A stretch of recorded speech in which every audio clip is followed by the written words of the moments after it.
Hey, so let's talk about slope-intercept equations from a graph from 2 points, and then we're going to talk about some functions. All right, so start here.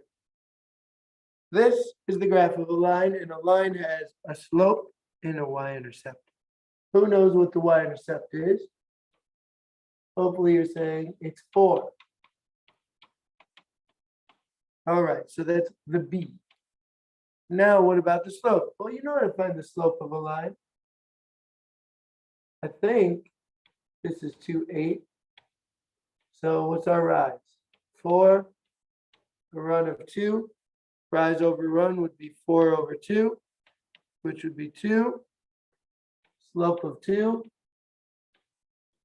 Is that right? If that's right, then the equation should be 2x plus 4. Let's see if I got it. Oh, I got it. All right, any questions about that? You know how to find the slope of a line from a graph? You know how to find the y-intercept? Simple as pie. All right. Now, this one is a bit more involved. So let's do first we're gonna find the slope. All right. X1, y1, x2, y2. And I know the slope is y2 minus y1 over x2 minus x1. So 5 minus -8 over 8 minus 4. So that's like 13 over 4. Is it really? It's not a nice one. Well, anyway, that's what we got, right? So now that's the slope. And now number 2, find the y-intercept. So what we do is we write y equals mx plus b. We know that. But now we can write y equals 13 over 4x plus b. We know that. And also we have 2 points that we can choose to substitute in. So I'm going to pick, so number 3 is pick a point and sub in.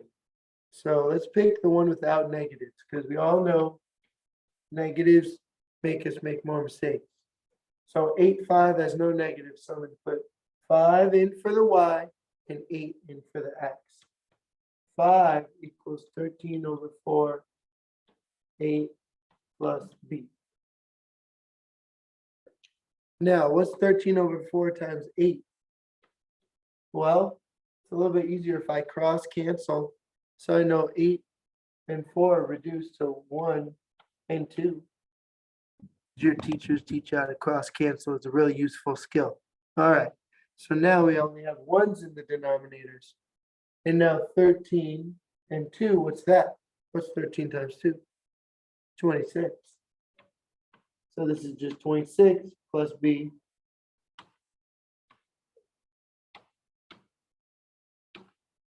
All right. Equals 5. Now we just put our, oh my goodness. I know the whole year I've been saying variables on the left and numbers on the right, but in this case, it's just easier to move the numbers on the left. Sorry. All right. So what's 5 minus 26? -21. So now I guess I have to tell you, it is not against the rules to put your numbers on the left and your variables on the right. But when we were learning it, I just wanted to make it simpler. I'm sorry if you feel like I lied to you. Sorry. So the answer to the y-intercept is -21. All right. So what is our slope again? 13 over 4. I want to make sure the x is next to the fraction, and the y-intercept is -21. Look at that. All right. So make sure you have all that in your notes. And now we're going to look at recognizing functions from tables and graphs. What is a function? So these lines are in a group of things called functions. All right. And functions can be lines, but they can also be curves. That's a function. You may have seen your older brothers and sisters graph parabolas. Even there's some really cool functions called hyperbolas, like this. So once we get graphs, like we have now, we're not just restricted to lines. We're going to, not in 8th grade we are, but in your life, you're going to be able to graph some pretty fancy stuff, right? So not everything that can be graphed is a function, all right? So I want you to write down the rule for functions. Rule for functions. Every input has a unique output.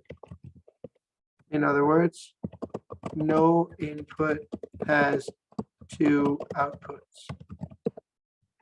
So if you have an input, it can't have multiple outputs. That's it. So the inputs are on the left side and the outputs are on the right side. So let's look through the list of, oh, I lost my pen. Let's look through the list of inputs and see if they appear twice. So here's my inputs, and these are my outputs. A function is an input, then a rule, then an output. So 0 only appears once, so that's good. 1, I only see that once. 5, that's fine. But 4, I see 4 twice. But the first time I see 4, it's going to 5. And the second time I see 4, it's going to 5. So that checks out. But I did see it twice, which made it, as you guys say, suspect. 2, I see 2 twice. That's a sus. But it goes to 9 both times. All right, it checks out. 3, I only see that once. So this is a function. So the answer is yes. See if we can find one that's not a function. Oh, all right. All right, so let's look. We got our inputs, our people, and the outputs are countries. Fine. Lucy, so this is a good one to make sense of it all. Could someone be from 2 different countries? Well, you can have dual citizenship, but you can't be born in 2 different places, right? So Lucy, she's only on this once. Ify, Saria, Jose. You can have 2 different people named Jose, but not have it be a function. So if we have a Jose from Mexico and a Jose from Brazil, we're going to need some last names or this function is just not going to work out, right? So we're going to say no. See how that is? All right. And now, the reason why there's 4 assignments is because this one is even easier. All right, where the same rule applies with the graph, but it's easier to see. You use something called a vertical line test. I should be able to draw a vertical line anywhere on the graph, and it should only touch the function, the blue line here, at one point. Only so.